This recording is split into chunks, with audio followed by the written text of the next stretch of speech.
Yeah. Yeah. Man. We might as well go on to Wouldn't It Be Nice to Live Again then? Yeah. Yeah. I mean, why? Yeah, why did Dennis think that this was the crown jewel that should have closed the album? Is it the best of his batch of songs at this point? Do you think? I mean, it's really high up there. I mean, it was one of the best things he did at that time for sure. And I honestly think it wasn't included because of the title. They already had it. Wouldn't it be nice? And so if they added just to live again, I think people may have seen that as like, well, there's too much harkening on the past here. We've already got Surfs Up on here. We don't need like another Pet Sounds reference. Um, but Interesting. this is definitely a Dennis List album. So even just one of his tracks would have been great. And you make up for it on Carl and the Passions. But yeah, it's just another dense, heavy labored Dennis track that is full of emotion, and you feel his spirit. Like we said last time, you feel every lyric drip out of his mouth. It's incredible. I think it just suffered from it was that thing of he would only have it end the album, and I think he's in this mindset now of I'm going to make a solo album. So it's like these are my conditions for you having it, Yeah.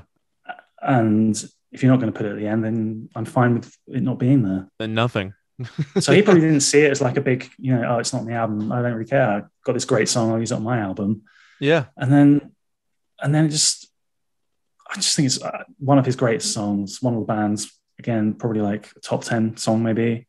Yeah. And it just sits in a vault for, how long was it? 40, 50? No, 50 years probably. I know. But when it finally came out, it was this to me was even like, well, we had Almost a Smile and stuff.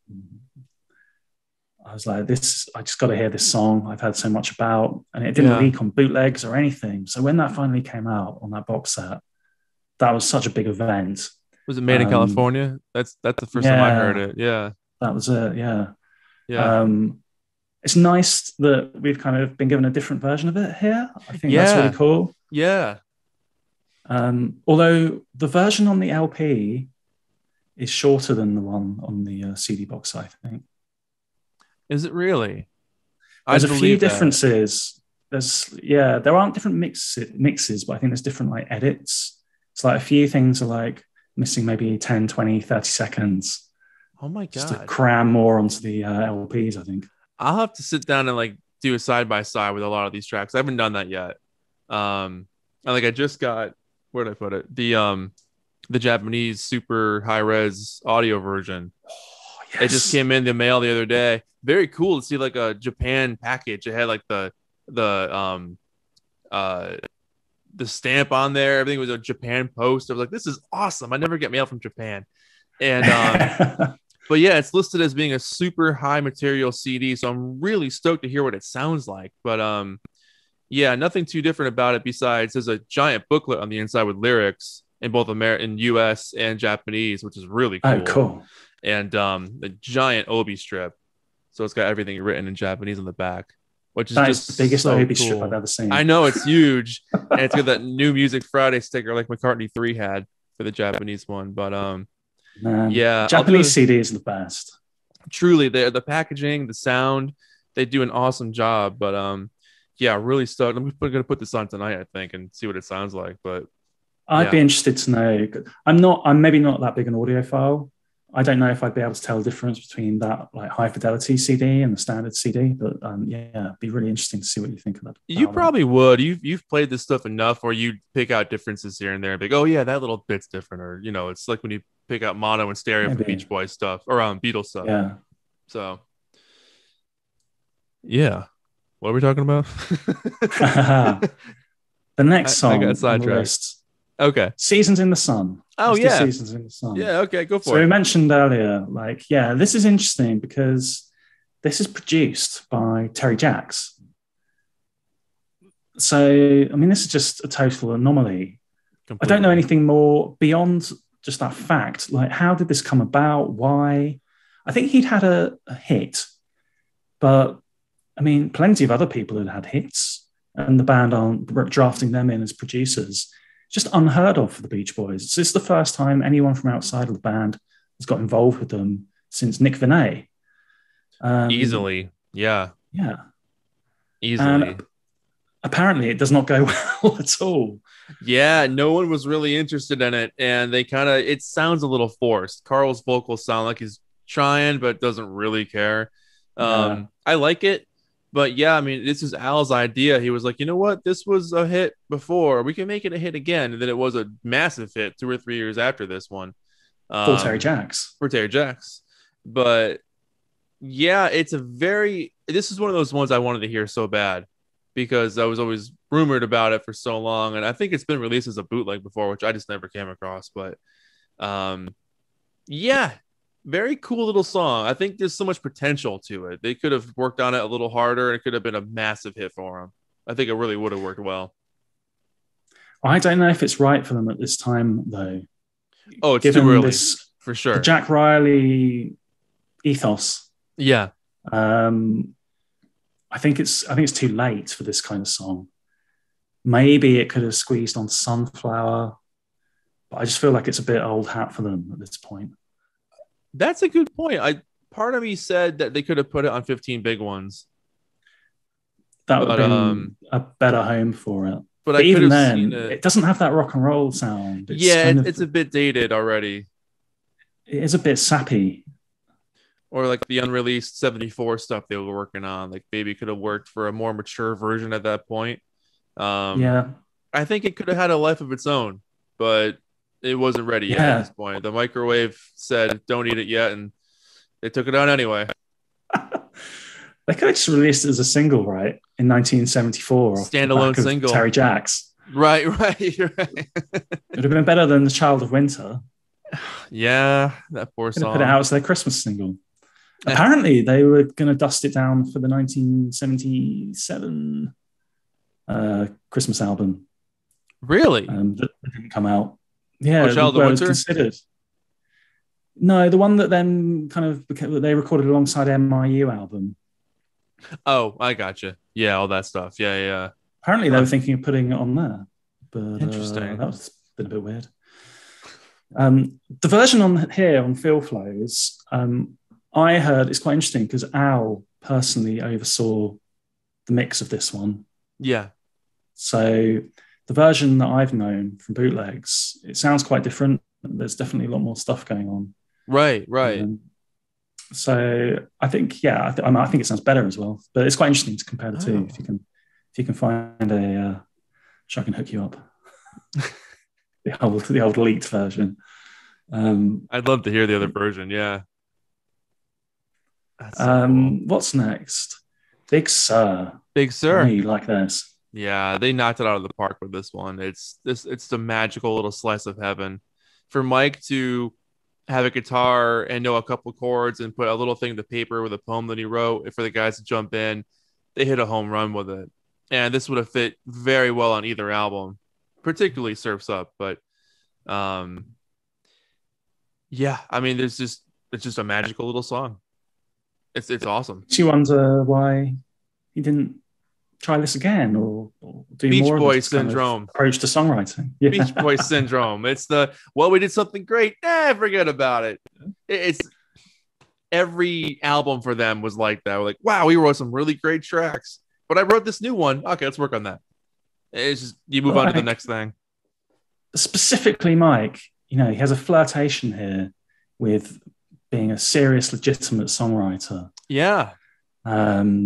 But within years, he's back to going to the beach. And, I was just going to say the same thing.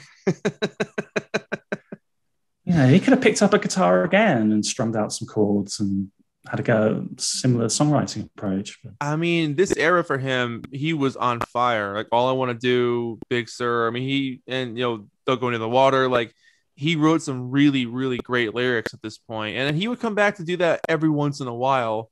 I'll even throw Somewhere in Paradise in there because I think it's a good song lyrically. But yeah, then you're right. Then you get back to stuff like Going to the Beach with My Baby. It's like, where'd you go? Like, we just had you. Go back on the apple cider diet, dude. Like, you were so good. Oh my God. Have you heard that story? That was this year. That was this year as well. That was that year, yeah. Or maybe 70. Maybe 70. 1970. Yeah. And we spoke about that, yeah, when he missed the shows in Seattle and Vancouver. That's right, yeah. He was thinking about if he could fly like a pigeon. Carrying his jug of apple cider, apple vinegar, whatever it was. Yeah. Eating nothing. Jesus. And he was already Scary. scrawny enough. He must have weighed like 90 pounds at that point. I mean, with his giant Scary. beard, he must have looked like It Mr. was all Burns coming beard. out of the bushes. Yeah, right. Oh man. Anyways. But personally, I like that they carried on working with this. I do prefer the version that came out. On I think it's just a Holland. little more. Yeah, I think it's just a little more interesting. Yeah. How they, put in a different time signature, and I it fits so well in Holland, and it would fit here. It does fit I well think- in Holland. Yeah, you're right. Yeah. But yeah, I mean, lovely to have this. Oh, yeah. HELP is on the way. Help. It's a subtle. One of my least Subtle favorite cry. songs. Yeah, for real. I mean, and like, I don't know why they made Mike sing that first line. Stark naked, wonder what happened to my body. Like, you're a scrawny dude. Like, and you're scrawnier at this point. Like, let anybody else. It's like that moment on Who's Next where Roger's singing about playing my piano. Like, I don't think Roger could play the piano. And like, don't sing it if you're not doing it. It's such a bizarre little thing. But I don't know. I like the message behind it, about health conscious and looking out for yourself. But it's never done anything for me. The lyrics at the beginning are quite difficult actually to get over. Yeah. After that line, one of my favorites is Tripoli Chin. But then it's great because then the harmony comes in behind it, like quite forceful. So it's like Tripoli Chin, Tripoli Chin. If they were Always good at makes one me thing, cringe. it was backing themselves up. Oh my god, it's funny. I forgot about that line. Cookies and sweets and all that kind of stuff. It sounds like something written for a commercial or a PSA, like an after school special. Like, and here's the Beach Boys, and they're like this pins to them, like at the gym, they're like lifting weights. Oh, hey guys, we've got a song to you about eating healthy. And Mike's like, stark naked, and the kids are like, what the That's it's just like tonally, there's just a few little things that kind of like push it into the realm of the weird. Yes, definitely one of their more weird songs. Yeah. If this was a This feels B-side like, to My Solution, fine. Or vegetables. Or right. Would have been a nice pair. Right. I mean, this is the year. I mean, it's around this time that they record this. The Radiant Radish goes out of business, I think. Yeah, right around this time. Yeah. Which they do reference here. So the mix that we've had previously, which I think is on the Good Vibrations box set. Mm-hmm. What's nice here is they've extended that chatter a bit further. True. So rather than fading, we get them kind of talking a bit more. They're like throwing out the address of HELP. Right. So we didn't even mention HELP was like a health food store, right? That they were excited. Well, Brian I forget was what it stood about. for. Yeah. And then, towards the end, it's like, and also put by the Radiant Radish. It is So cool to nice have that hear. on there. Yeah. Yeah. I mean, for like nice. the history of the band, it's a pretty historical song in that sense. But yeah. Very cool. Sound of Free. Love it. Absolutely love this song. It's joyful. It's triumphant. It's Dennis's great voice at the time. A song about it's a very it's like Long Promised Roads, brother. It's and Mike wrote the words, which is cool too. It's basically based off TM stuff. It's a meditation kind of song, but I never twigged that. Yeah, love this track. This is part of the TM suite. Yeah, this is a TM song. Yeah, I can add this to my TM playlist. Yeah. Oh, we got one. Cool. Well, it's only 2 songs. Transcendental Meditation and TM song. Now there's 3. I mean, on my mix that I make called Sunflurp, this is the opening track. Great opener. Oh, nice. Great opener. Cool. Yeah, I like that. It's great hearing it here because most of my life, most of the time I've liked the Beach Boys. I just had a MP3 of this that I think was a rip from the vinyl. Yeah. So it's like a really dull, flat mono. And it really struggles, actually, I think, to pop And again, hearing it here, I was like, I can hear it now as a proper song, and it's actually hitting me in the right place. Yeah, good production. It's rocking, and I really like as well. We've got like this version, "Settle Down," Sound Free, which I guess had a different name. Yeah, just great. Again, because I just feel like this is one where I've only ever had like this weird flat sound, right. And now I'm getting like all this great stuff, rich texture of it. Yeah, sounds great in the car. Funny that this was released as a single here in the UK. Yeah, I think in the Netherlands, I've definitely seen. It's actually got a picture sleeve in the Netherlands, which is nice. And I think France. Yeah, the picture of him from Sunflower on the cover. Yeah. Here it's just like a stateside company sleeve. Oh, cool. Have you got one? No, no. Yeah, I've never quite a lot of money. Oh yeah, I bet. I've never seen one over here. I don't think I ever will. Yeah, I've never seen one either. It'd be very hard to find. But it was just like put out. It really feels. I can't believe they even put it out. I think they were touring here at the time. Oh, okay. But then again, put out a Beach Boys single. Why put out Dennis Wilson? And then just to confuse anyone who might have potentially thought about buying it, Dennis Wilson and Rumbo. I mean, what the hell is that? It's like just when they start to get their act together, there's always a misstep every single time. Like they put out Getting Hungry as Brian and Mike, or Caroline No as Brian Wilson. It's like, I don't know who. That's a whole other topic, but yeah, very interesting. They would have put that out because they were on tour, just hoping that people would go to the shops being like, "Do you have the new Rumbo album?" Even Dennis Wilson and Daryl Dragon. I mean, that's a great name. That would have sounded great cool. name. And plus, a couple years later, he was they always called him the captain anyway because he wore that hat. So that's how I got the nickname.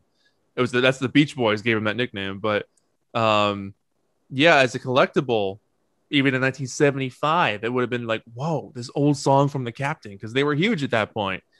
Who the hell's Rumbo? The B-side obviously was Lady Falling in Love. Love that song. Which we've put it here because it was the B-side to Sound Free, but really it was recorded in the Sunflower period. Yeah. One of the first songs recorded in 1969. So been hanging around for a while. I know. I think it's been on every single rejected album assembly they'd put together at this point. Yeah. So this is it. Finally trickles out here. One of the best songs of the era, in my opinion. And then lost to the B-side of Rumbo. But performed on David Frost. Unbelievable. They may have done it live on stage. I think they did. I know they used to play I've Got a Friend at that same time. But I think Lady was done a couple of times. I can't remember. But that was during those days when Dennis would jump on the piano and just start playing a song, and they'd like figure out if they could do it or not. So it's very interesting time for them. What did you think of the version that came out a few years ago on? I think it was on Summer Love Songs. That's how I first heard it, was through that release. Yeah, I really liked obviously hearing that much clearer mix and everything, but they kind of remixed it a bit and changed the intro, and that didn't sit all that well with me just because I was like, I kind of want the version I know, but just cleaned up. Yeah, right. I'm really, really pleased that we've got that here. Same. Yeah, because that one, is that the one where they added the like all the strings in the beginning or something on that one? Yeah. It's been a long time since I've heard that one. But it wasn't my favorite song at the time. But it grew on me over the years, and hearing this version is doing great. American Spring did it as well, didn't they? Sorry, Spring to You. Yeah, right. Yeah. You're right. Yeah, I forgot about that. Yeah, they also did Good Time on their album. Yeah, they just got given a few Sunflower cast-offs. There you go. Here you go. Make something of those. Have some magic. That's a good album, though. They should reissue that one.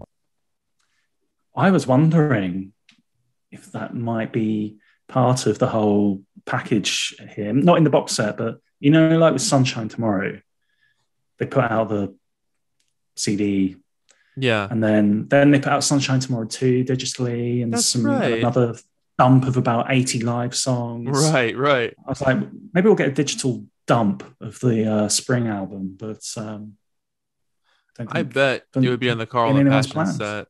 Yeah, I think it's going to be a disc on the Carl and the Passion set because that's what Brian was doing at that time. He couldn't give a monkeys about the Beach Boys at that point, so he was way more interested on the American Spring Project. Yeah. So that would be a nice place to have it because I don't think it's ever been reissued, or if it has, it's been a very long time. Very expensive copies. Yes, I don't actually again, own I've one. never. No, likewise. I think the UK one was, when I've looked, it seems to be even more expensive than the US release. Really? Wow. I've never seen one. It's got a different cover. Oh, that's right. That's right. There's a really good interview with Diane and Marilyn on, I think it's Top of the Pops, talking to what's his name. Whispering Bob. It's on the old Grey Whistle Test. Yeah, Whistle Test. That's what it was. Yeah, Whistle Test.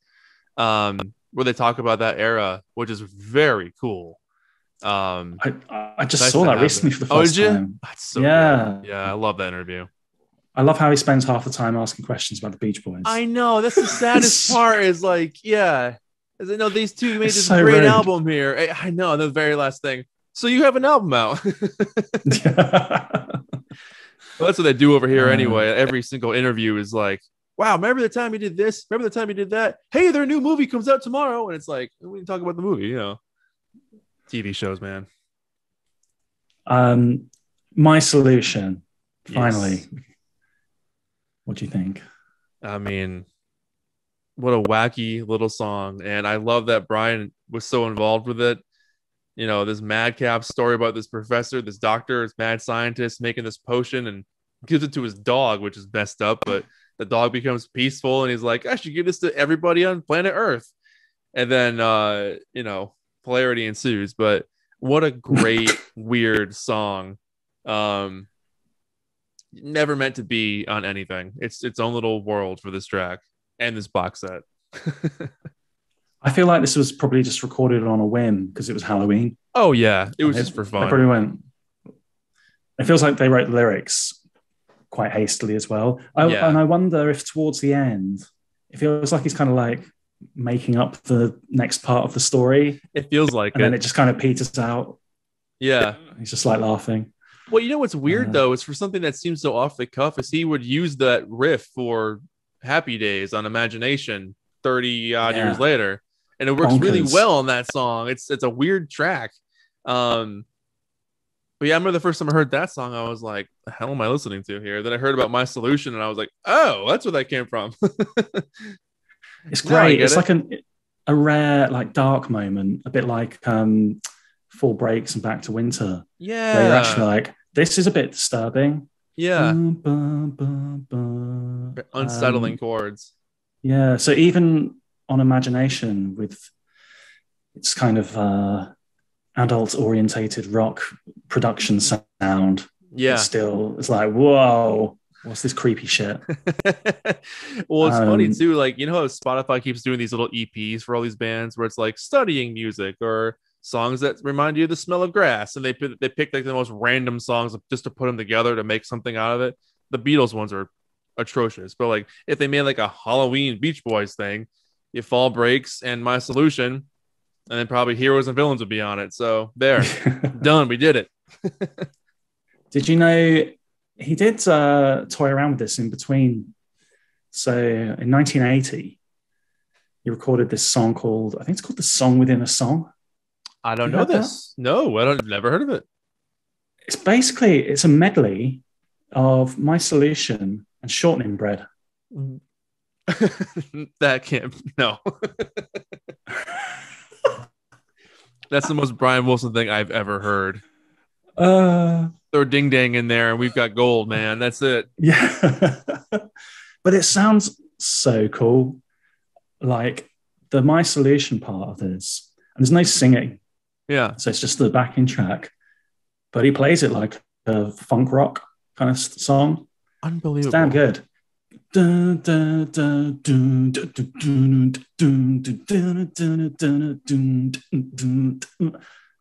on YouTube. You can, I'm going to dig that up. What's it called? damn good. I think if you just put My Solution in like 1980 or something, you'll find it. Okay, but sweet. It's part of a bigger thing called Song Within a Song. Song within a song. Okay. News to me, man. I gotta look that up. I love that era for him, like when he wrote Stevie and all those different songs. Like that's a very interesting era for Brian's writing. Yeah, really. Before Landy came in and busted him up, but oh man. Another Sweet topic. And Bitter. Oh yeah. I didn't realize they recorded this around this time because I don't think there's ever quite been a recording date assigned to this. I assumed it was a little bit later, so I was quite surprised it popped up here. I really like it. Oh, I love this song. Yeah, this one is well, apparently Mike recorded it with a cold, which is interesting, but it's such a cool performance from him where he really holds it down on his own, knowing that he's like the only vocalist on it. And he makes it work as a solo track. And it's definitely a little bit of a different kind of assurance from him that you don't normally get. And it's got a little bit of an edge to it, which he works really well into that mold. So it's nice to hear him sing something different, really. 100%. He sounds great here. Yeah. It's just a great mic moment. And I'd have thought he'd have been petitioning to get this out somewhere. So I know it's here. It's something they really could have revisited, and I don't know what they would have used it for because it doesn't fit on this album at all. But a very cool song. That chorus has so much potential to it. There's a lot they could have done with that, and I don't know, maybe something for that 74 era that never happened. That would have been a really good pop moment for whatever they did at that point. But another Beach Boys mystery, my friend. 4th of July.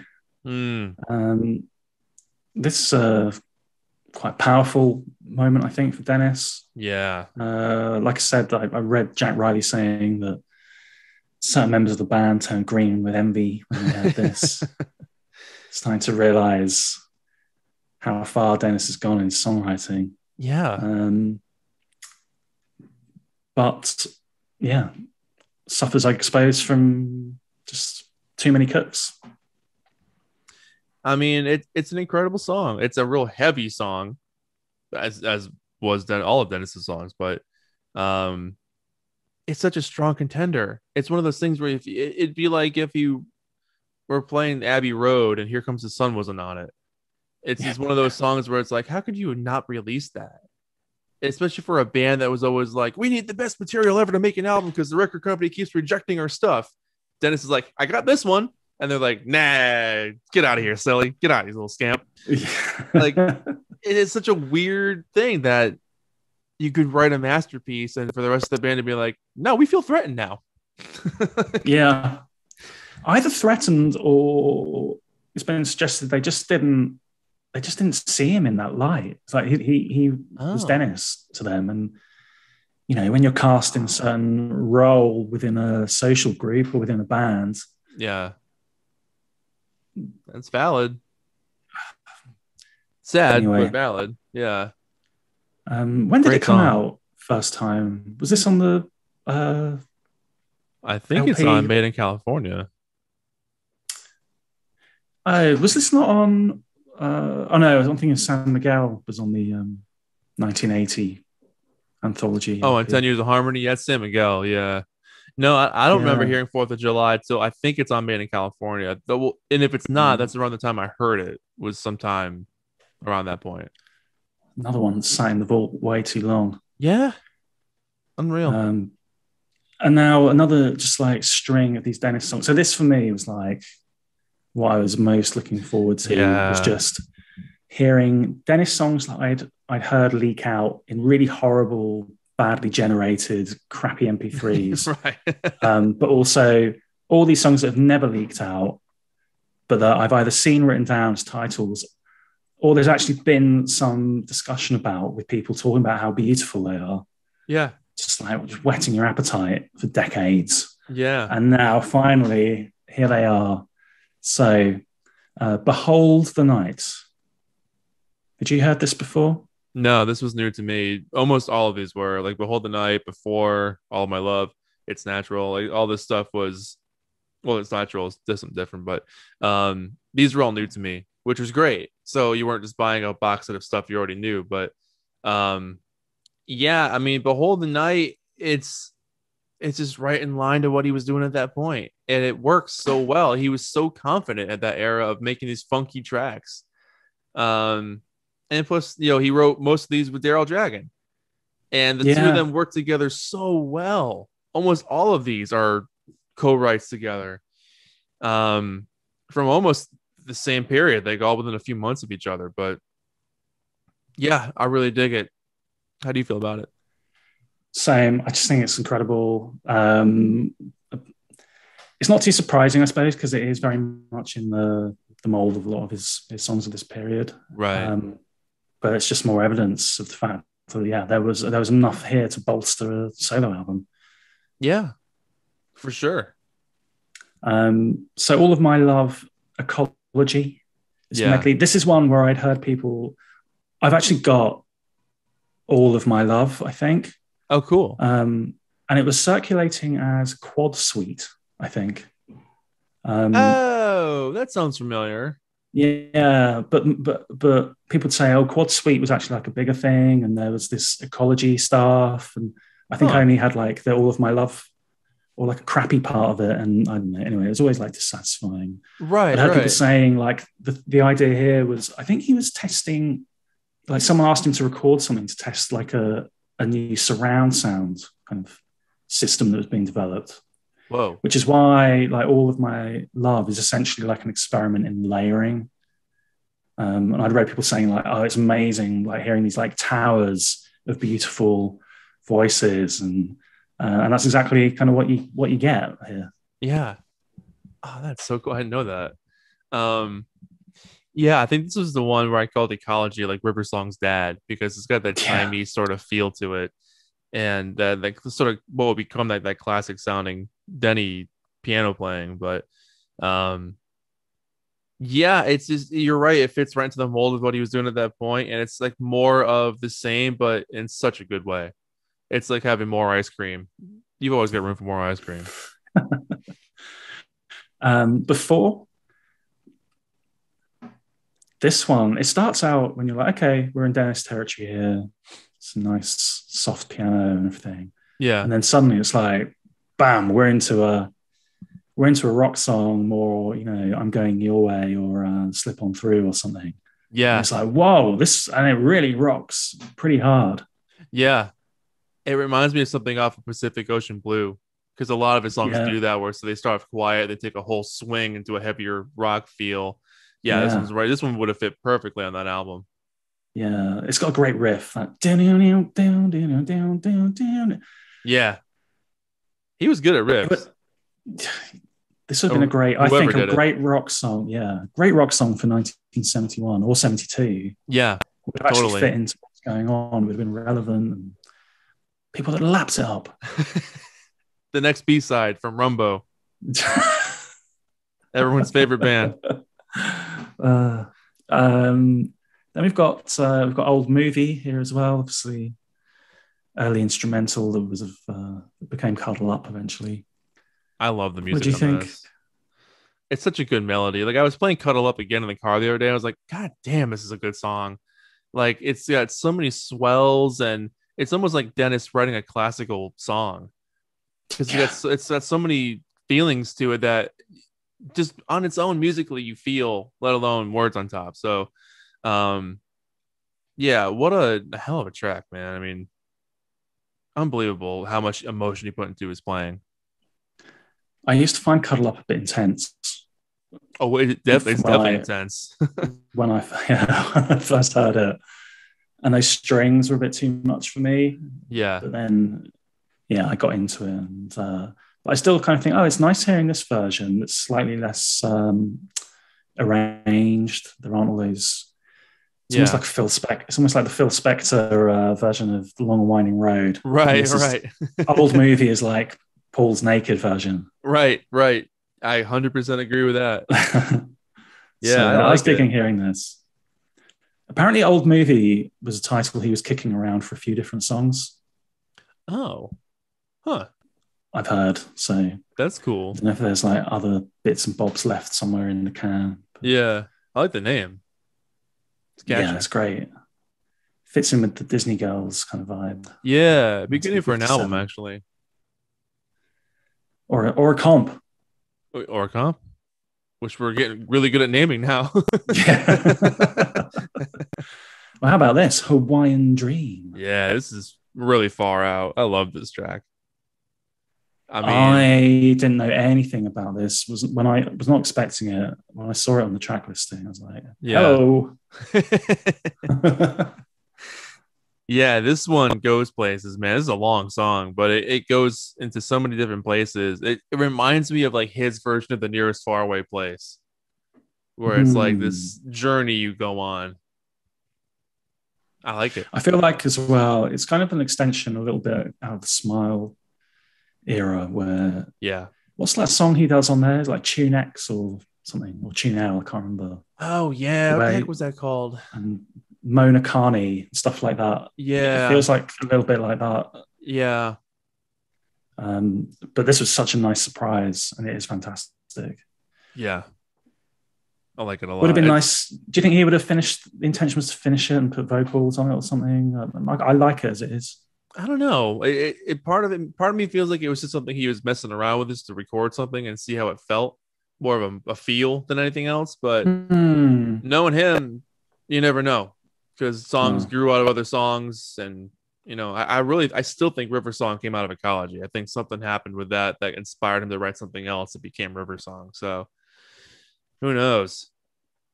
But they did that all the time back Um, then. Like we were talking about the other day with Marcella. That was two other songs until it became yeah. Marcella. So who knows? God, it could have ended up as something on Summer in Paradise if they'd given it enough time. Hawaiian Dream love thing. No. Would have reached its full potential. I've got a friend. Yeah, you mentioned they played this live. I Yeah, love the fact that handful they of get to times. go live. Crazy. Here, sadly, no vocal. I know. Um, it would have been the vocal adds a lot. It really, I mean, you've got here like a really nice track, but Yeah, the vocal takes it somewhere else, I think. I agree. 100%. I mean, and the fact that these live shows are out there, I guarantee you they've got studio quality recordings in the vault still. And they could have put that on here Please. and we would have loved that. So it's really cool to hear the studio version with the piano. That's great. Um, but a full realized song, or at least just a vocal on top would have been nice. But yeah, cool little track. On that live version, as well, I noticed at the end, this is just so telling for him. He just says into the microphone, like, "I love you, Barbara. I love you." Yeah. Yeah. Just is she even there? I don't know. I don't know. He was Just nuts about can't her, help man. himself. My God, he was nuts about her. That was like his best relationship he ever had. Let me rephrase that. The healthiest relationship he ever had. Because she's the muse for all of these songs, really, That isn't whole she? era. Yeah, Slip On Through, and of course Barbara and Cuddle Up. All that stuff is about her. Yeah. I saw someone say online that they think this may have developed into Barnyard Blues. There's some musical Huh. similarities there. So Interesting. just to support your theory I like it. Oh, of the that songs ecology growing. may have turned into River Song. Right. Yeah, That's cool, man. I can dig that. I need to give that some more dedicated listening to know if I support that claim. But You'll I hear thought it this. was quite There's interesting. moments. It's not the whole thing, but there's moments you hear that kind of piano stuff, and you're like, oh, that's River Song. Um, like you said, Barbara, a song in itself. Uh, this is one of my favorites. So I was just happy to have another mix of it, essentially. But it didn't really shine any new light. Yeah. But it just shows what you can do with piano and voice. It's just so pure, like amazing raw expression of emotion. 100%. It's one of those songs for me that I forget was never on an album because I'm so familiar with it over the years. Whenever I look back, I'm always like, oh yeah, that's on this album, and I'm like, well, no, it's not. It never came out. It was on some releases over time. Um, it just seems so fitting to be on an album. You could Yeah, have put this on Carl and the Passions with no problem, yeah. but or his He solo uses one his for sure. voice like the limitations of his voice. He writes for him. He writes for himself. Oh, 100%. Like he does Yeah. an amazing vocal here that's so tender. But like I always think, oh, it's really big, and probably hits these like really amazing notes. No, he doesn't. He manages to get No. you that sense just within his, relatively limited range compared to the other guys. Well said. I mean, a song like this reminds me of what John was writing for Yoko. Like you get that sense of Yeah, such a personal expression that only exists in their world, and you're really looking into their diary. It's not something you can go up and yeah. do karaoke for unless you know a Barbara you're married to or something. Like it's it's a very awkward song to just do on its own. Like, I can't go up there and sing "Oh Yoko" because it just doesn't work. But you get a little glimpse into his life and his heart and his soul, and it's like, damn, this guy was full of emotion. But love that track. And we've got Baby Baby here. And I was thinking, here we go, another heartwarming, tender song that's going to tug at the heartstrings. Nah. No. Rock and roll, man. Totally derivative, off the cuff, mucking around, isn't it? Really? Pretty much. Yeah, just them having a goof. But Which, it's like good. you said earlier, it's fun to hear them goofing around. It really is for a band that we know that takes themselves musically so seriously most of the time. It's good to hear them have a goof. Yeah. I like it. So that's mostly Dennis stuff. A few little stray songs here. Won't You Tell Me? Do you know the background to this and what the intention was? Not much beyond that he was writing it with his dad. And, there's a version of them working together on this box set where, Murray is being really supportive and like being super chill and calm, which is really good to hear. It's nice to hear them have a good conversation because we're so used to the Help Me Rhonda sessions with Murray blowing up like, I'm a genius too, Brian, like that kind of stuff. So, maybe there was years of Murray getting put in his place for him to chill out, but it's nice to hear them working together. Their relationship was so fractious, but or fractious, whatever the word is. But what's cool is that you hear the next version, the next track on it is them sort of putting some fine tunes on it, and it becomes a real song, and it's absolutely gorgeous. I mean, this should have been on Carl and the Passions, because this was done. Oh, they were still doing Surf's Up at this point, but I love it. There's a magic to it and a warmth that sounds like old Beach Boys, but a very mature version of it that would have been the next logical progression of where Brian was at. So great What song. do you think? I was going to say pretty much the opposite, actually. Really? I mean, I think it's great. Yeah. It's gorgeous, but it's Murray music. It's that dreamy 1950s. Yeah. And it's there in the lyrics as well. Yeah. I can't imagine it on Carl and Passions. It's just, I can imagine it with Disney Girls and some Bruce songs, maybe. I gotcha. But I've kind of forgotten what I've read about this, to be honest. But there was some slight talk and conjecture that this wasn't for the Beach Boys. More this than was likely. some Murray project, and he kind of drafted in Carl and Brian to help him out. Damn. So it might have been for some, because I think the year before as well, he does that EP with what they call like Snow or something. Oh yeah, that's right. So Murray's got a few he's got a side hustle going on around this time. He's got 700,000 big ones burning a hole in his back pocket from selling Brian's catalogue of songs. And he's just like, yeah, I've got this new song. Won't you tell me?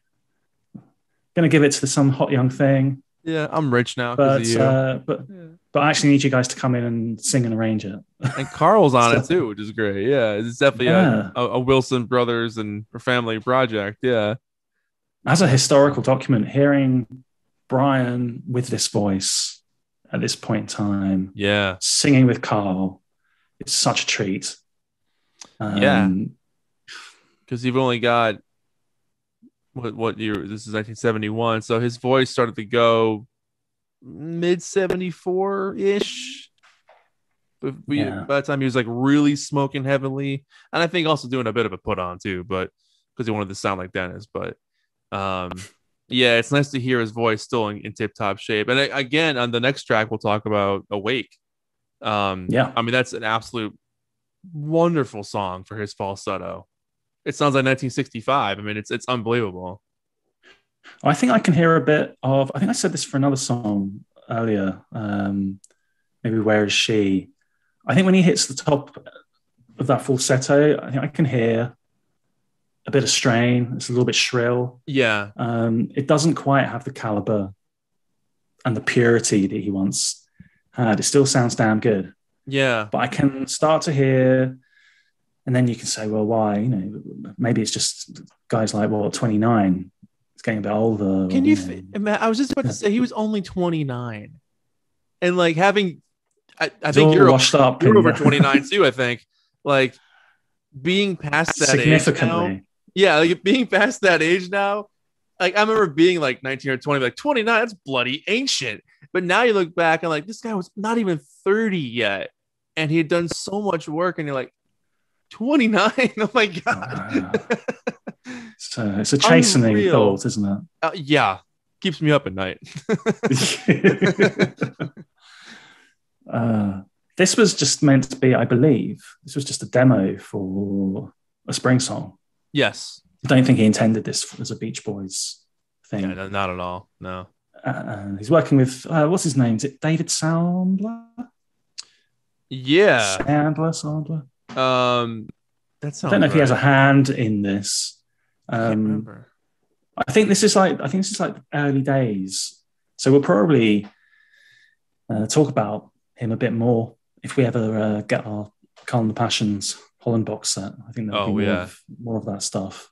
It'll happen. But I mean, yeah, great. Another just really insightful look into Brian's talents at this time when the narrative has been he's all washed up for all these years. Here he is. Yeah. And it's cool to hear him play a song like this because it has nothing to do with what the Beach Boys are doing at all. It's completely foreign from the rest of the guys. Like, he just wasn't interested again at this point. The last thing on his mind was being a Beach Boy. But this, I mean, and a lot of people don't realize this. He was working with outside people since day one. He was always interested in working with collaborators and doing outside projects. So it was never anything new. But for some reason, there's been this revisionist history that Brian just separated himself and he didn't want to be a Beach Boy. Like, he always was like this. It's nothing new. When I did my Surfing Safari and Surfing USA videos, it's classic just example. I was like, it's crazy. He's like doing a session with the Beach Boys. They're off on tour, back, session with the Beach Boys. Very next day, session with the Honeys. Rachel and the Revolvers, Bob and Sherry. Yeah. And he's just like writing so much stuff. But what's interesting as well, he's obviously got a specific plan for these songs, for the type of material that he thinks is Beach Boy material. Right. And that still seems to be the case here. He still does that now. I mean, all the stuff from That's What Got Me the Radio was done in the 90s, or a chunk of it was. He was like, this is for the Beach Boys. At some point, we'll do it. But yeah, I mean, even back then, Gary Usher he was writing with, Roger Christian, Mike. He was writing with all these. It wasn't just Mike and Bruce or Mike and Brian all the time. It was whoever he wanted to write with. He was always looking for something. He got bored fast. I think it's a Wilson trait. All three of them got bored fast. There's another song here. I think this is with David Sandler as well. Correct me if I'm wrong. I'm not 100% sure about this, but It's Natural. This was a total surprise. I've never heard of this. This was new to me too. Great. Yeah. It's lot beautiful. of potential. A lot of potential with this track. Yeah. There's a lot going on here that could have been a really solid track. Again, I don't get the impression because he's got like some Moog. I think it doesn't feel like it's meant to be a Beach Boys song. No, but this has not at got all. Mike singing on it, hasn't it? Yeah, guide vocals. It's So like that bits and confused pieces. me. Yeah. It's not finished by any stretch of the imagination, which is kind of cool to hear them fill in the gaps of where they knew something would work. Yeah, very cool song. And that is the last song on our list. Damn. Well, we could do Happy Birthday, Brian. I do like that version. That is Jack fun. Riley, which is nice. And that is very cool. The secret of Jack Riley. Yeah. What does he say? It's like, so this is Brian's 29th birthday, I think. How do you feel, Brian? Hungry. Yeah. I like food.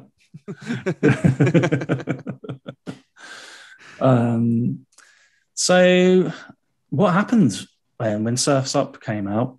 How did it do in the States? Like you said, it was a top 30 album. It was a success, yeah. Yeah, it was a massive success for them. Well, massive compared to what had been happening for them. I mean, for their last album to only peak at 151 for a humongous name like them. And then for the next album, for this one to do really well. And at this point, they'd done so much touring, basically restarting over again. They've done the shows of the Grateful Dead. They've been sort of reaccepted into the world as being cool. And that was a gigantic hurdle for them to get over after being uncool for so long. And I think really hitting the college kids who maybe grew up with the Beach Boys and then they realized the Beach Boys also were growing up at the same time. There's a great quote from Carl sometime in the 80s where he was like, yeah, when I was playing those car songs, I was 15 years old. And that's what I was really into when I was 15. I'm doing this now. People don't realize you're not the same thing forever. And so I think people finally accepted that, yeah, the Beach Boys are growing. I'm growing. We're all changing together. And their music reflected that.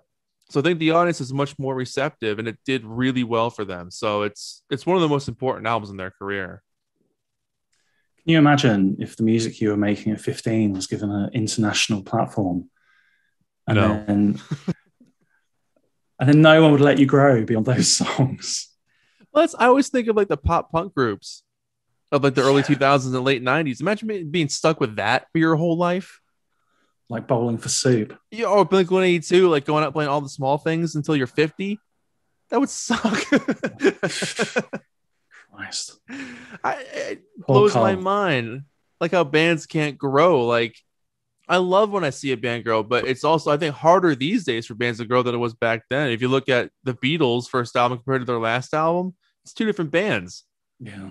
Or like, people give a hard time to Weezer for growing, but that's just because we love those albums so much. But it's really hard for bands to grow and keep an audience. So, but even still, to this day, people think the Beach Boys, they think of the early 60s and the sun and the fun and the car songs. They don't think of A Day in the Life of a Tree. What do you think about the concept? I don't know how seriously they entertained this, but renaming the band Beach. That's one of my favorite stories. Beach. It wouldn't have worked. You're already having a hard time with the name The Beach Boys. Starting over with a whole new name, just hang it up. It's not even worth it. Too much work. What do you think? I'm kind of inclined to agree with you. I do feel that, I don't know, maybe this was the point where they should have all done solo albums or something. And just, they could have, certainly Brian, obviously Dennis, maybe Carl. Yeah. Maybe, and do you know what, obviously Bruce pretty soon goes off and does his own thing. Right. I think all of them could have maybe just broken away for like a year or two, maybe done their own thing, got some attention, outside of the banner of the Beach Boys. Yeah. And then come back when you've kind of almost like reproved yourself, recut your teeth, right, established yourself as a new thing. I love that. So just some time away, especially to get the Capitol stink off. Yeah. Yeah. I mean, rolling in, like we spoke about it at the beginning of our long chat. Yeah. That whole thing of like releasing Add Some Music on the new label and then Capitol release after that released Cotton Field. So it just bleeds in, and maybe a pause, hard reset would have been good. They're putting out marketing stuff at this point, like it's okay to like the Beach Boys.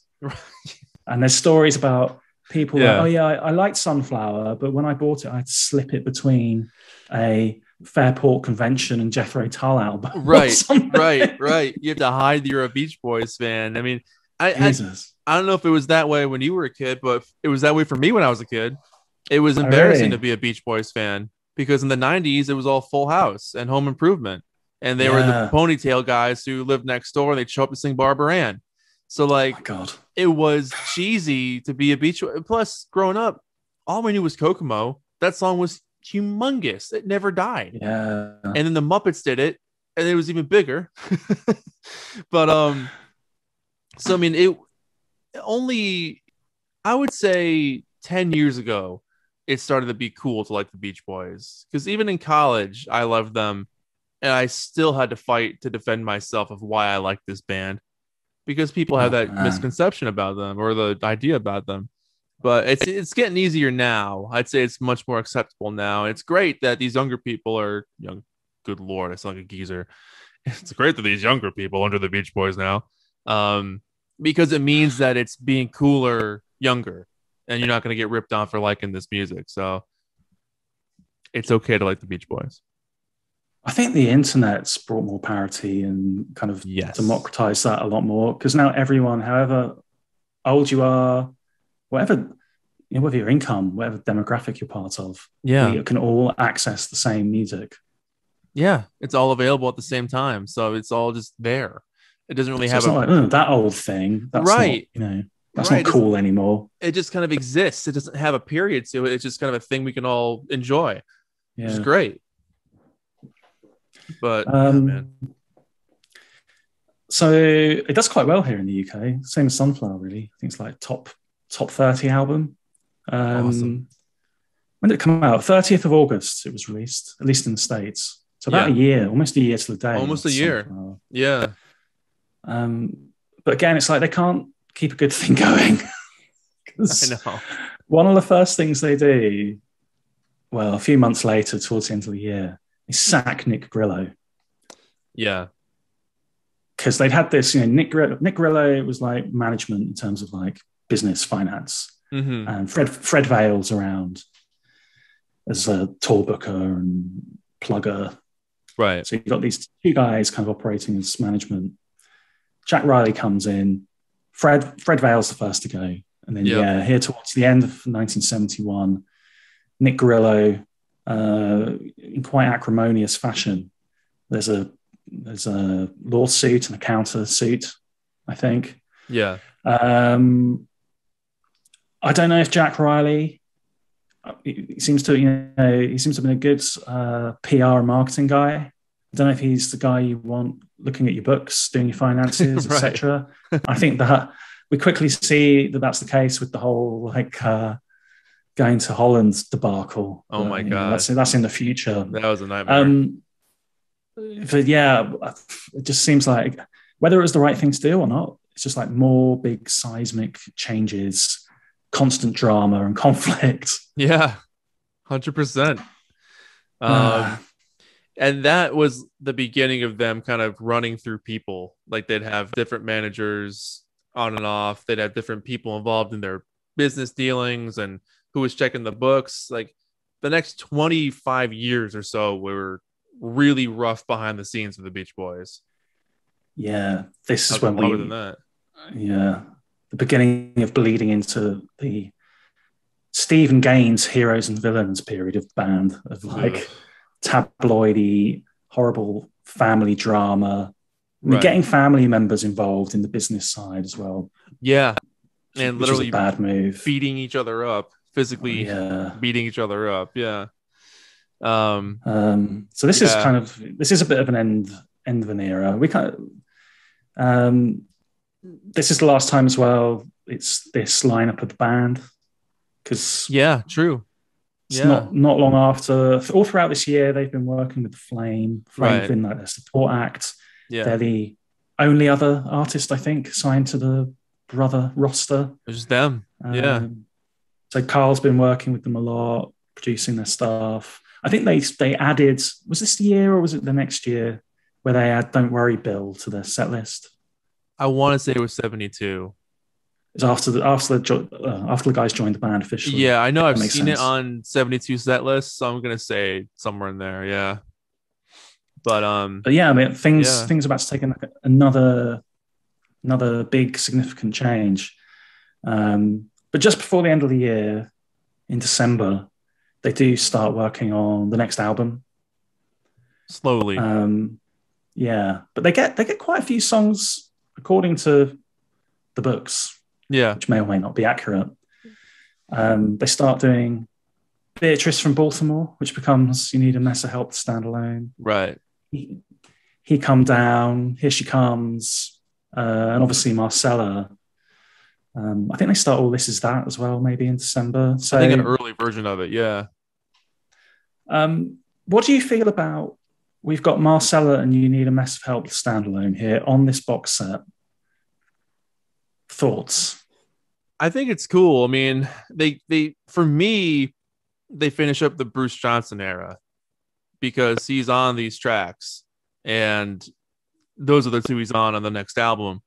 I mean, he was on every album in the 70s in some shape or degree, even for a little bit here and there. But as an official member, this is it.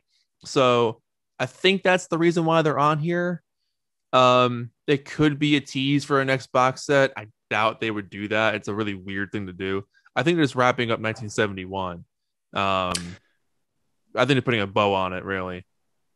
If they were doing that, what about some of these other tracks that they started here? See, that's what I'm unsure about, because I want to say Bruce wasn't on those, so they just picked the ones that he's on. That's the only reasoning I could think of. Well, that would bring some logic into the decision. Yeah. I don't like it. It bugs me. Yeah, no, it's a very weird thing to see Marcella on the same box set of Slip On Through. It's like there's a whole different era. Yeah, well, it's like there's a little jagged edge on the box, and it won't now quite fit in the in the Cadillac shelving system. Yeah. I'm like, it's just these two little songs that don't belong here. I mean, I appreciate it's 1969 to 1971, but yeah, I'd have rather just closed off the Surf's Up era and held these over for next time. I agree. Yeah. Since they're here, though, what do you think of these songs? Obviously, Marcella has come out of Just Got My Pay. Yeah. I love them. I mean, I really like hearing Mess of Help to Stand Alone with just the track itself with the backing vocals. Smart move, because it's another one where there's a lot going on in the background, and the track itself is so funky anyway. Yeah. There's a really good song. Real cool guitar work on that one. And Marcella, vocally, they could have released it just on its own as a vocal track only, because there's so much happening on that song vocally. But I love hearing all the separate elements on that one for sure. It's interesting how they slowed it down to make it a kind of commercial pop song. Yeah. Yeah. Like it's slower than Just Got My Pay, isn't it? Yeah, definitely. Yeah. Yeah. More the mood of the time, probably. I've got another Jack Riley story about this one. What you got?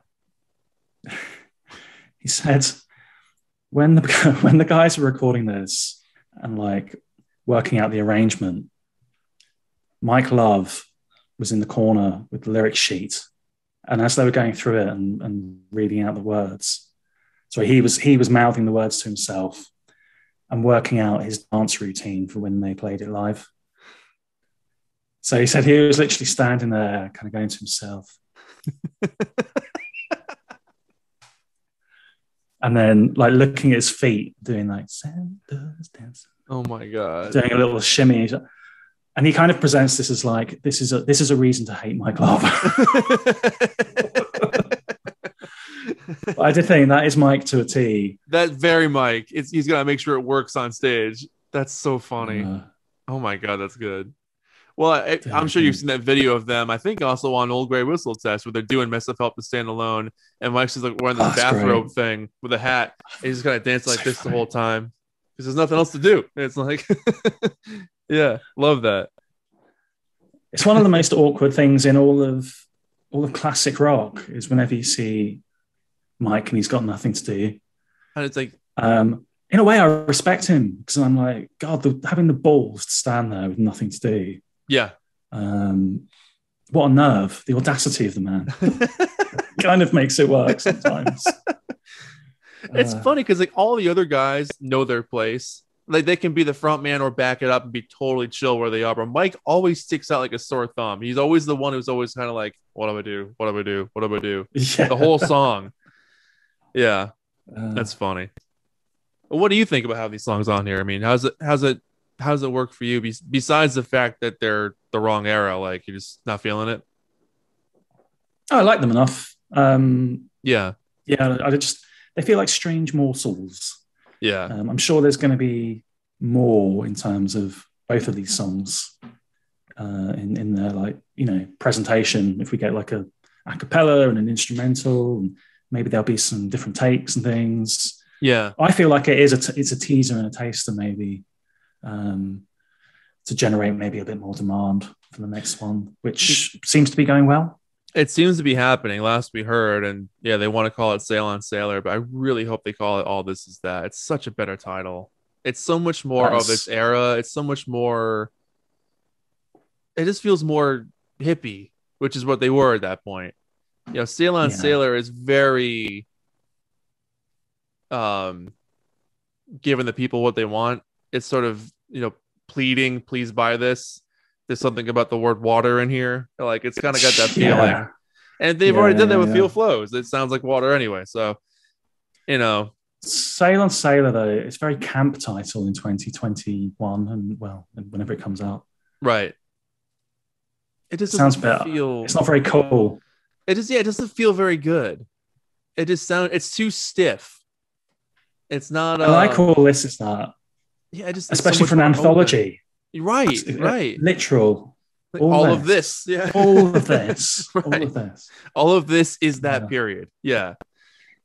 I was going to suggest some others, but I'm going to pin actually my rosette on All This Is That. I will join your campaign. Let's see what we can make happen. I got to draw some album art. Yeah. What are you hoping? Are we getting it? Anything specific on that set? Yeah, I'd like to hear some more Ricky and Blondie stuff that they had floating around. I'm sure there was other things that they recorded that they didn't ever intend to be for the Beach Boys or the Flame. They just kind of had together. I'm guessing. But that'd be cool. That album for me is such a mishmash. I love it because of that. It reminds me of 2020 actually. So I know there's a wealth of stuff that we've never heard before that they could have picked and chosen from. So nothing in particular, just whatever they come up with, and live stuff. Lots of live stuff. Well, I'm guessing it'll be 72, 73, and maybe 74. They should do 74. So if they're going to do a box set that covers all of that time period, good Lord. That to me is really exciting because potentially we could get a reissue of the Flame album. Yeah. And a reissue of the Spring album. Oh my God. I would love some kind of Beach Boys in concert because, they recorded a lot of material. Oh, yeah. And they assembled that as a double LP initially, didn't they? Yeah. Yep. And the track listing's out there if you want to look at it. And it's far more interesting than what ended up being released, which kind of zoned back on the 60s stuff. They were playing River Song around this time. Yeah. And Forever. And like you said, we might have I've Got a Friend we could have. Yep. I would love an expanded, maybe not as part of the box set, maybe it's like a standalone thing. If they could give us a double LP expanded in concert, that would float my boat. Would love that. And then if they're able to push into 1974, that is the most like mysterious year in Beach Boys lore. Yeah. I've heard bits and bobs and things. I heard Barnyard Blues and Yeah. but there's stuff like, what's it called? Like The Battle Hymn of the Republic for some reason. Oh my God. Yeah. Why the hell did they redo that? I have no idea. Oh, that's so good. There's one called like what, Earthquake Time. I've never heard. It's just a title. Never heard that one.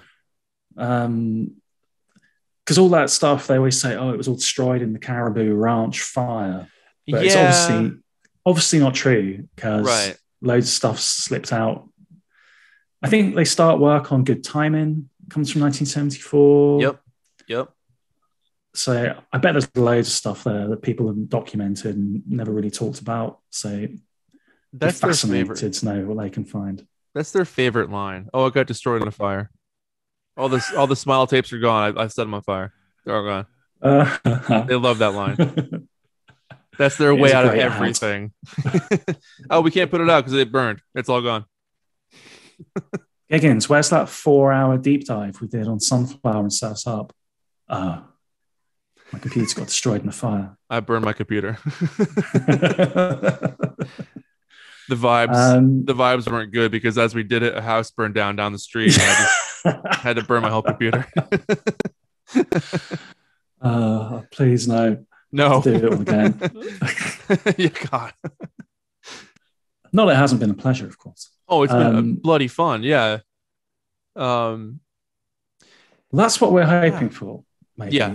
But what was missing from Feel Flows? Or what would you change potentially, or is it perfect? It's funny you say that because like one of the early track lists that came out maybe a year ago had the Fred Vale Country album on there that Brian worked on, and I was like, "That was in the pasture." Yeah, I was like, "We finally get to hear this thing. This will be great." And when the final track list came out, I remember going through it and being like, "Wait, where the hell is the country stuff?" So if I have a feeling they might do a digital dump at some point to put out the rest of the stuff that they wouldn't fit on this thing, because that's a lot of material to fit on an album where a whole disc might not get played. Let's be honest. Only completists are going to want to play that thing. So if they throw it on Spotify, give it a chance and let it have its own life, go for it. Yeah, I mean, it's like 12. It's like an album's worth of songs, isn't it? Yeah, they did all the backing tracks for all these songs, and I don't know if vocals were on everything, but I know they at least made the songs like the under part of it. So that would be the whole cool. Story of that project just makes me laugh. What a it's weird like thing. Brian being a nice guy, his old friend Fred. Let's give him a chance to do his album. Yeah. He likes country, so we're going to do a country album. Yep. And then it's like you say, he gets bored, I think. Or maybe he finds, the musicians then that he's using here are Nashville old hands country. And maybe they're not as receptive as like, the Wrecking Crew back in the day. Right. He's just not used to working in this way. But for some reason, he seems to lose interest and it just kind of all gets canned. Falls apart. I think that and as many live tracks as they can dig up. Do Feel Flows 2 online, digital version. That would be great. Because sales for this thing are pretty much where they're going to be for a while. It'll sell on and off over the next handful of years, but everyone who wanted it bought it already. So, we're not going to sell another 10,000 copies of this thing if they Feel Flows 2 or something. It's not going to happen, but so yeah, as much live stuff as possible, the country album, and if there's any bits and pieces that just sound good that we haven't heard, put them on. Yeah, that's what I want. There are a few bits and pieces that aren't here. Like we said, the 3 songs that came out on that 2019 EP that have vanished. Exactly. From the internet. Exactly. I'd like to have access to those. Yeah. There's that song I mentioned earlier, Telephone Backgrounds on a Clear Day. Yeah. Don't know that. Apparently it's Carl doing some Moog experimentation. Oh, so cool. I'm guessing if it was there, the guys they seem to have really made an effort to represent everything. Even that little snippet of You Never Give Me Your Money. I know, yeah. So I kind of feel like maybe it's not there, like it's gone, it's been lost, or the fire. The fire. The unforgettable fire. Um, They burned it. Raspberry Strawberries has often been mentioned as Oh a cover that yeah. they did. Yeah, But again, yeah. it kind of evolved into At My Window. I So think that's right. maybe there isn't a take of it actually of them doing raspberries and strawberries. Maybe it's just like they started writing it like that. Right, right. There's this song, What Can the Matter Be? No idea. Isn't Never heard here. it. Never heard it. Yeah. No one seems to be asking where that is. That's the big question. That's now the big. Now that we've been given everything, That's we that's want like more. the big. Yeah. That's the big conspiracy story now. It's not like, oh, Dennis's songs got blocked. It's like, where is What Can the Matter Be? There's a few things kind of logged that just say like Untitled on certain dates. I get the impression they might have been Brian doing his Stephen Kalinich album. Yeah, that's right. Yeah. So that's another project from around this era, which it got reissued on Light in the Attic Records. I've got a copy of the reissue. That's right. That's right. Yeah. So I don't think they need to put that out again, but it'd be interesting to know, if there are any sort of like untitled noodles left in the can. Just scrape the bottom of the barrel. Yeah. Keep going. The only other thing I could come up with is Brian lent his vocal here to a Jan Berry production of Don't You Just Know It. Do you know that song? No, that's news to me. I really like it. It's a cover. I can't remember who by. It's some old, I guess, 50s rock and roll track. And it weirdly came out as a single, I think, like in 74 or 75. But only like a solo Jan Berry? A solo Jan Berry. What the hell? But I think it was just like only a demo disc. It's like a promo disc. Weird. So it's really weird. Yeah. Huh. And it's got this on the B side. That's cool. But yeah, I like Brian's vocal sound. It's fun. It's really good fun. Upbeat little thing. And Brian sounds good on it. What's it called again? Don't You Just Know It. Don't You Just Know it. I'll have to look that one up. It's news to me. Yeah, that's nice. But that is as far as my geeky knowledge goes. I was kind of wondering, what's this Untitled Dennis song as well? But I reckon it must be one of these Hawaiian Dream. More than likely. Yeah. They changed some of the names of stuff on this box set. So more than likely they gave things names that didn't have names before. Or they found names that were written down somewhere and went with that. Yeah. Yeah. That's what I'm thinking anyway. So I do think they've cleared out the barrel, and we have now mopped the deck of field flows. I think we've covered every nook and cranny of this thing. I feel like I've got a lot off my chest, Giggens. It's been almost therapeutic for me. I was very worried when I was like, how the hell am I going to talk about this thing? There's so much to cover. Which is so nice that you let me talk to you. Yeah, for sure, man. Like I'm glad we did. And that you gave me mates rates for being on your sofa. This is like therapy session. They're only charging me $88 per hour. A bargain. Yeah. No, for real. Like I wasn't sure how to do it either. And then when you came up with this idea of like, let's just do track by track, I was like, oh my God, we can do that. No one's done that. Let's do it. So yeah, this has been absolutely a ton of fun because I wanted to go in more depth than my little review that I did. So making this into a series, I think is great. So for everyone that's watched this, let us know what your thoughts have been, as I'm sure you have been in the comments below, and give us some details about how you feel about all these songs too, because, as we're all such heavy Beach Boys fans, having all this material here that we can revisit on and off for the next forever is just a wealth. I mean, being able to hold this thing is like Christmas morning all the time. I mean, it's just incredible. So yeah, thanks for doing this, man. This has been absolutely a blast. And thank you. Yeah, I'm glad that a document exists of this on the internet for people to revisit. Oh man. in our nerdy Thanks way. to everyone who stuck with us as well and got to this final episode. Hope you enjoyed it. Hope you, if you heard something new, that's cool. But hopefully, kind of like us, we've been investing a lot of time after waiting for so long. Yeah. I know I've been dedicating a lot of time to poring over this. So I didn't have anyone else to talk to about all this stuff. I don't know any big Beach Boys fans in real life. So hopefully there are other people for who this will be kind of like a bit of a companion to your listening, like continued exploration of the box. Yeah, we're the audio commentary, the commentary track of the box set. Yeah, I'm the same way. I have no one I could talk to in real life about this stuff. So when I meet you guys online, I'm like, oh my God, there's dozens of us. We're out there. Thank God. Well, I think that's gonna wrap it up. How do you feel? I feel, like I said, I feel elated, but I'm already now feeling a little bit sad that our time will come to an end. And I look forward to the next box set so we can do this again. Only for this chapter. There's a lot more we need to tackle. Well, if people enjoyed this, let us know. And there's plenty more albums going back to 1962 we could give the same treatment to. Oh my God. Yes. And those would be a lot faster because, not every album has 128 songs on it. So we can crank through those.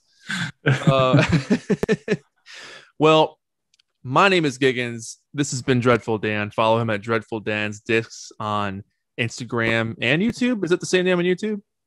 Yeah, pretty much. Okay. Well, Dreadful Dan's Discs. You guys are reading his name at the bottom of the screen here somewhere anyway. So follow him there. Follow us everywhere online.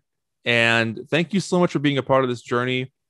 Again, to reiterate what we just said, this has been a labor of love and something that we've had so much joy talking about from a band that's brought us so much joy over the years. This has been amazing to have this project finally come out and for us to enjoy. So, yeah, white hot, glistening, shadowy flows. Don't go near the water, people.